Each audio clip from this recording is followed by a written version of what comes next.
नमस्कार, स्वागत है आपका बिहार समाचार में। आज बिहार की गर्मा गर्म और बड़ी खबरों पर बात करेंगे। आज की बिहार की ताजा और सनसनी खबरों पर बात करने से पहले आपसे एक छोटी सी अनुरोध है, कृपया वीडियो को एक प्यारा सा लाइक अवश्य कर दीजिएगा। आपका लाइक करना ही हमारी मेहनत का फल होता है।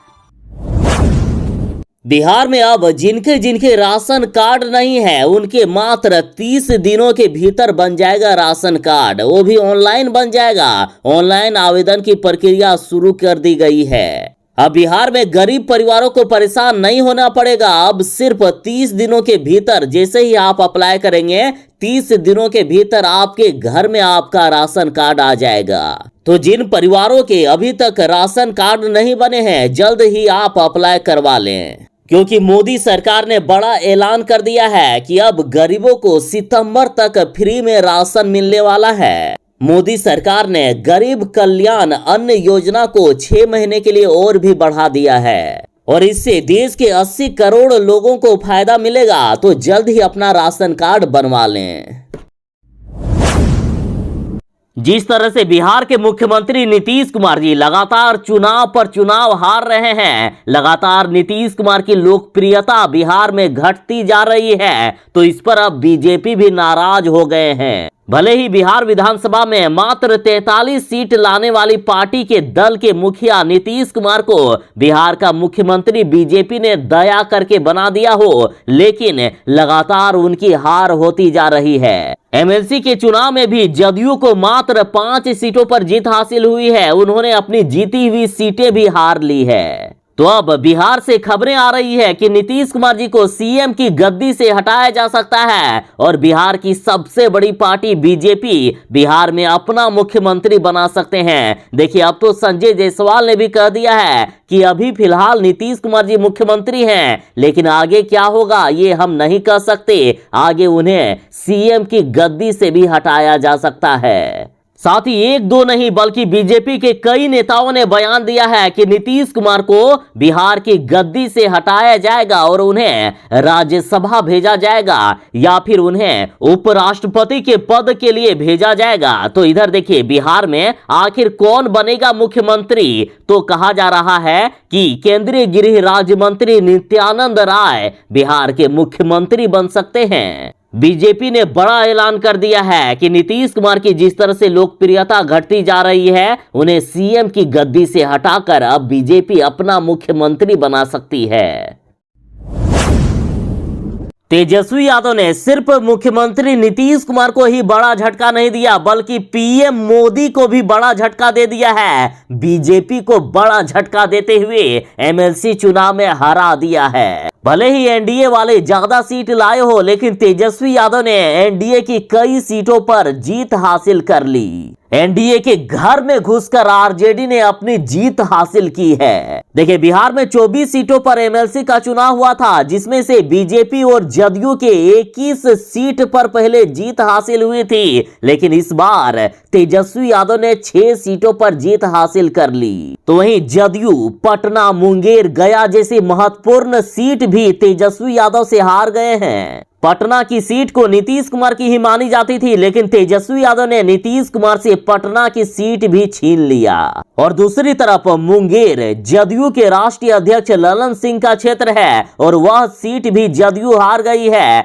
यही नहीं, चंपारण की सीट बीजेपी हार गई है, जबकि वहां बीजेपी के प्रदेश अध्यक्ष और बिहार के उप मुख्यमंत्री आते हैं, लेकिन फिर भी तेजस्वी यादव ने इन सीटों पर जीत हासिल कर ली। और इधर राबड़ी देवी को एक बार फिर से नेता प्रतिपक्ष की कुर्सी मिल जाएगी। इस चुनाव में विपक्ष ने जोरदार उपलब्धि हासिल की है। बिहार में अब पैसे के अभाव में, इलाज के अभाव में कोई भी मरीज नहीं मरेगा। देखिए, बिहार में अब आयुष्मान योजना से जुड़ेंगे 80 लाख राशन कार्डधारी। कैबिनेट से मंजूरी मिलने वाली है। मुख्यमंत्री नीतीश कुमार जी की सहमति से राज्य के करीब 80 लाख और राशन कार्डधारी परिवारों को इस योजना से जोड़ा जाएगा। इसके लिए बहुत ही जल्द प्रस्ताव कैबिनेट में आएगा। राशन कार्डधारियों के जुड़ जाने पर इस योजना के लाभुक करीब 4 करोड़ हो जाएंगे। देखिए, आयुष्मान भारत योजना के तहत जिनको जोड़ा जाता है उनको 1 साल में 5 लाख रुपए चिकित्सीय सुविधा निःशुल्क उपलब्ध कराई जाती है। तो बिहार में जिनके जिनके राशन कार्ड हैं और अभी तक आयुष्मान भारत योजना का कार्ड उन्हें नहीं मिला है, तो जल्द ही सभी को मिलने वाला है। उसके बाद अस्पतालों में 1 साल के अंदर 5 लाख रुपए तक फ्री का इलाज करा पाएंगे।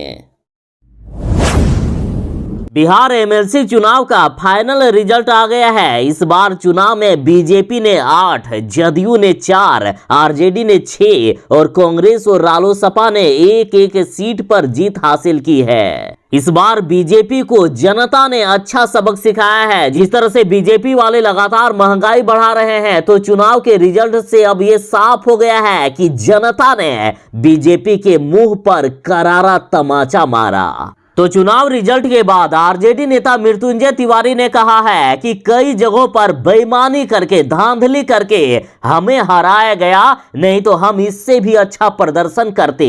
साथ ही आरजेडी ने कहा कि सरकार के खिलाफ जनता ने वोटिंग की है, हमारा प्रदर्शन इस बार बेहतर रहा है। आरजेडी नेता मृत्युंजय तिवारी ने कहा कि स्थानीय प्राधिकार में हमारी 1 ही सीट थी और अगर हम 6 से 7 सीटें जीत रहे हैं तो ये बेहतर है। दुनिया की सबसे बड़ी पार्टी का दावा करने वाली बीजेपी की 9 सीटों पर हार हुई है। जनता का मूड बीजेपी को हराने के लिए था। कुछ कारणों से हम कई जगहों पर जीत हासिल नहीं कर सके क्योंकि वहां बेईमानी की गई।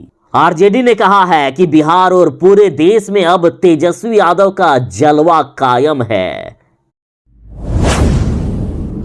बीजेपी ने जिस तरह से महंगाई बढ़ाकर देश को बर्बाद करने का काम किया है, गरीबों का जीना मुश्किल कर दिया है बीजेपी वालों ने, तो जनता तो अब बीजेपी का विरोध कर ही रही है। लेकिन अब बिहार से भी बड़ा विरोध होगा। महंगाई पर पूरे सप्ताह भर गांव से लेकर शहर तक आंदोलन किया जाएगा। माले ने ऐलान कर दिया है कि अब गांव से लेकर शहर तक भाजपा का विरोध किया जाएगा।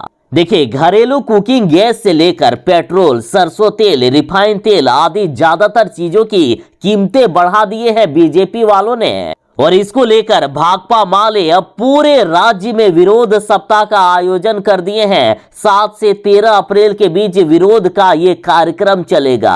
आप जरा देखें बीजेपी वालों की मनमानी। 12वीं बार पेट्रोल और डीजल के दाम बढ़ाए गए हैं। 12 दिन में पेट्रोल डीजल के दाम लगभग 9 रुपए तक बढ़ा दिए गए। तो वहीं पूरी रिपोर्ट की बात करें तो देखिए, पेट्रोल डीजल की कीमत 17 दिनों में 12 रुपए बढ़ाए गए हैं। प्रतिदिन लगभग 80 पैसे पेट्रोल डीजल के दाम बढ़ रहे हैं।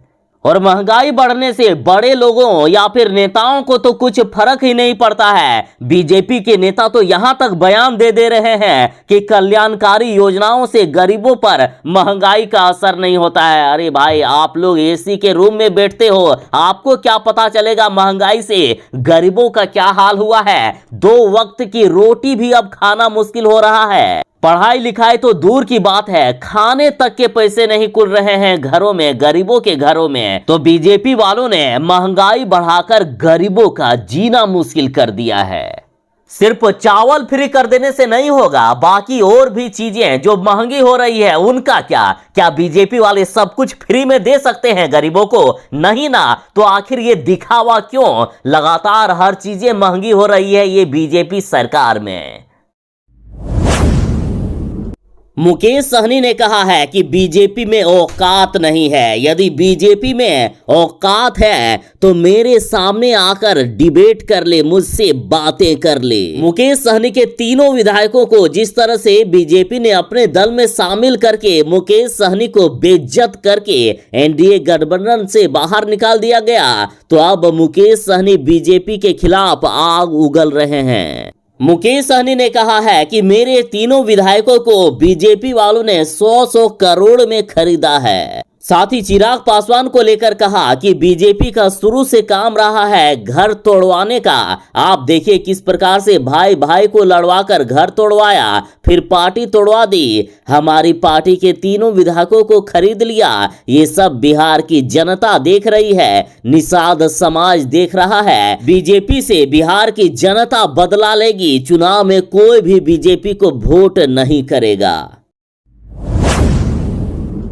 मुख्यमंत्री नीतीश कुमार जी के मंत्री ने मांग की है कि मस्जिदों पर लाउड स्पीकर पर रोक लगाई जाए। देखिए, इन्होंने कहा कि जब होली दिवाली में तेज गति से लाउड स्पीकर बजाने पर रोक लगती है तो मस्जिद पर आखिर क्यों नहीं। बिहार सरकार के मंत्री जनक राम ने कहा है कि चाहे कोई भी जाति या धर्म हो, सभी को संविधान और कानून का पालन करना चाहिए। अगर हिंदू अपने पर्व त्योहार के दौरान इसका पालन करते हैं तो मुसलमानों को भी करना चाहिए। नीतीश के मंत्री ने कहा कि देश के करोड़ों जनता जानती है कि लाउड स्पीकर को तेज आवाज से बजाने का कानून नहीं है। इससे आम लोगों के साथ बच्चे और छात्रों को ज्यादा परेशानी होती है, पढ़ाई लिखाई बाधित होती है। अतः मस्जिदों में लाउड स्पीकर पर अब रोक लगानी चाहिए।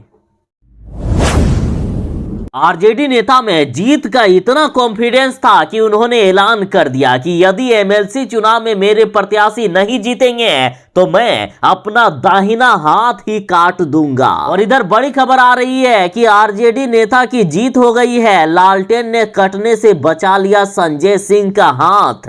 मुंगेर में एमएलसी सीट पर आरजेडी के अजय सिंह ने जीत हासिल की। बता दें कि आरजेडी नेता संजय सिंह ने ऐलान कर दिया था कि अगर आरजेडी के उम्मीदवार अजय कुमार सिंह नहीं जीतेंगे तो वे अपना दाहिना हाथ काटकर गंगा में विसर्जन कर देंगे।